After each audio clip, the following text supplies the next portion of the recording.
How would you define soul music? Oh, definitely black, Afro-American.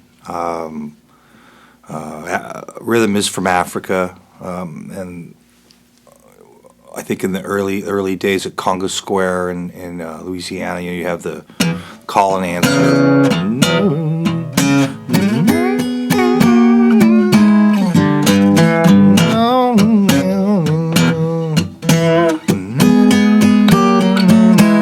Which evolved into going to church and all singing together, and blues and rhythm and blues. Can you describe the difference between the Memphis sound and the Motown sound? Definitely a difference. The Memphis sound to me was a lot grittier. The rhythm section was two white guys and two black guys, which back then was very rare. Steve Cropper and Duck Dunn were country musicians from, I think, North Dakota, and then Booker T and Al Jackson, the drummer, they were from Memphis. So when they kind of meshed, you had this great kind of gritty blues sound kind of meshed with country. And I don't think they really cared as much as Motown about the polish. Motown was a lot polished. Barry Gordy worked at General Motors for years, so he actually hired a staff of non-musicians which buy most of the music to, listen to songs. Do you think this is a hit? So he kind of went to the masses to kind of make that decision. So I think that's why it was probably a little more popular. The music, what kind of hair did Motown and Stax put on music? What was their take? What did they contribute? Motown was definitely more polished, and I think it was more of a crossover. Probably one of the first real crossover musics was Motown. They were basically a black label with all black artists until Rare Earth, and they crossed over a lot more than the Memphis sound. The Memphis sound, was known for Elvis Presley, and then when they came in with the R&B, they had like your Wilson Pickett. So I think they're more recognized for, their kind of sultry soul musicians, mainly singers. Because Okay. Booker T and the MGs played on all that stuff. So when I say Stax, what artist first comes to mind, and why? Why are they more aligned with that label? I think of Wilson Pickett. I think of Johnny Taylor. I think of Albert King. I think of Sam and Dave, big time. I think of Otis Redding.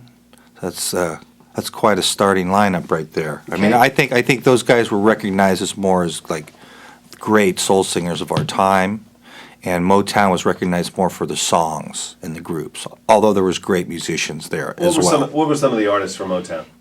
You had the Temptations, you had Diana Ross, you had the Four Tops, you had Marvin Gaye, you had young Stevie Wonder. So, I mean, even the individual artists in Motown went on to be probably, I'd say, better songwriters than any of those Stax guys. They were pretty much, single artist singers mainly that, other people wrote stuff for. So do you remember any particular mood when you listen to songs from Stax or Motown? Take Stax first. I mean, would they ever put you in a mood when you played their tunes? Definitely. And so where would Stax put you? Oh, definitely in a greasier, looser, just kind of hanging with the dudes in the garage, slugging it out. Real.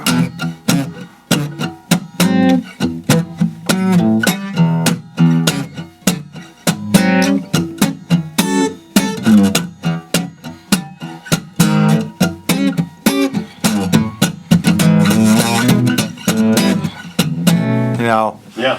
And how about Motown? So when I say Motown, what kind of mood does that put you in? Kind of more bouncy, just kind of more bouncy, happy. Probably stuff you could probably sing along with better. Motown definitely, and I think they did that on purpose. Whereas the Stax just went, man, that was funky, and that was good for the day, So how did guys like Steve Cropper and Eddie Willis and Joe Messina, Robert White, how did they influence your style? So what did they bring to Jeff Tamelier? Oh, every one of those guys influenced me. Only one people would probably recognize that would be Cropper, of course. And as I said earlier, Cropper was a great combination of but also country.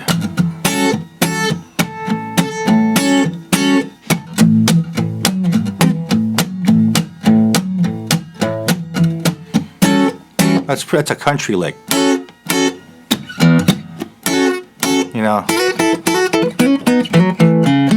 a country lick. So it was a kind of combination of, R&B, Chuck Berry.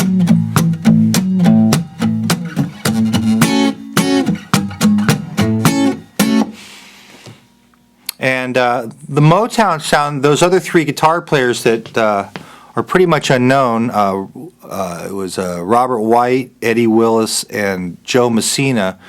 Now they were given parts to play in particular. Joe Messina was the guy who went.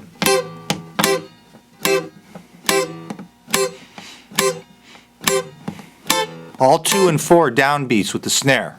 That was his thing. That's all he ever did.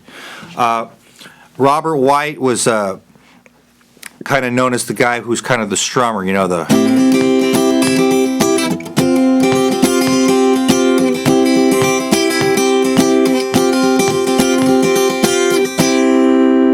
So you had, and then going on same time, and then the other guy, Eddie Willis, was known to kind of do the single lines like this one, and all that kind of single line stuff. So they had 3 guitar players working at once, which is fantastic. I mean, who else had like 3 guitar players working just like that? And how does one guy meld them together?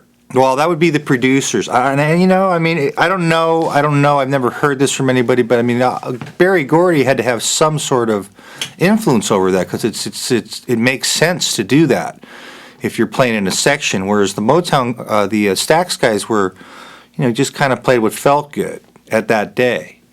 They were a 4-piece rhythm section, so there was a lot more room for those guys to kind of explore different stuff. Whereas the Motown, you play this, you play this.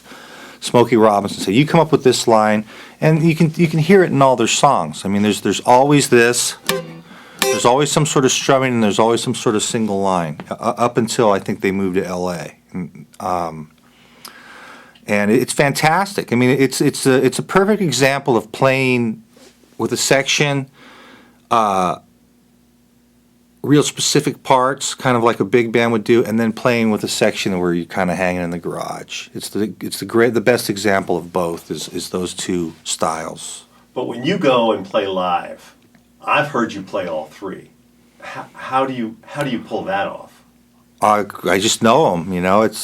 It's not really pulling off. I think you got to kind of know what they were doing, and it's just another influence, as was the James Brown guys and Al McKay and the Tower of Power and all those great guitar players, the funk guitar players, Freddy Stone, my hero.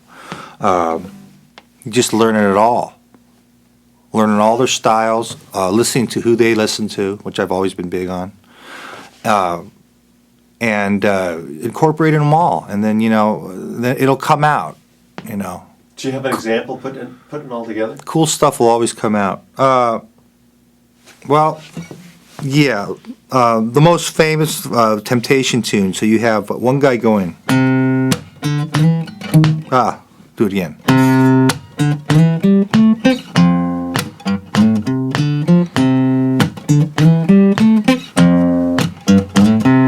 Another guy's going.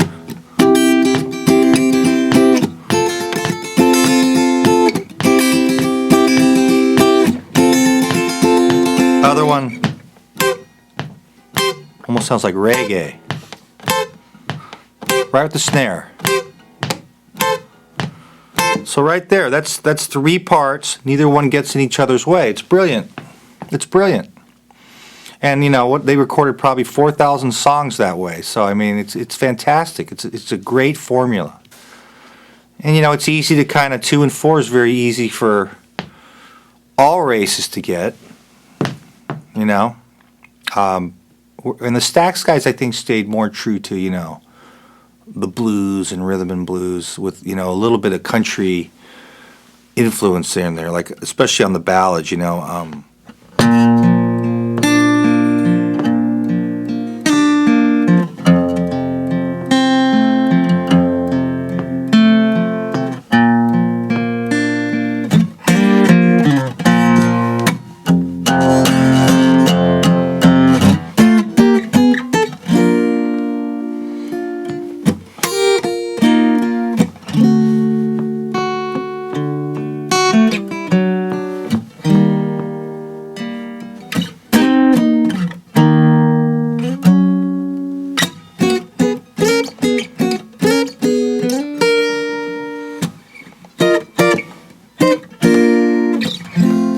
Country.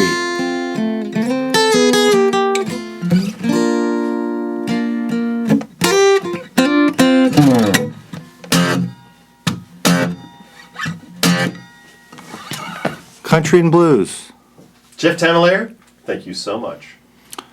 You're welcome in Mayana.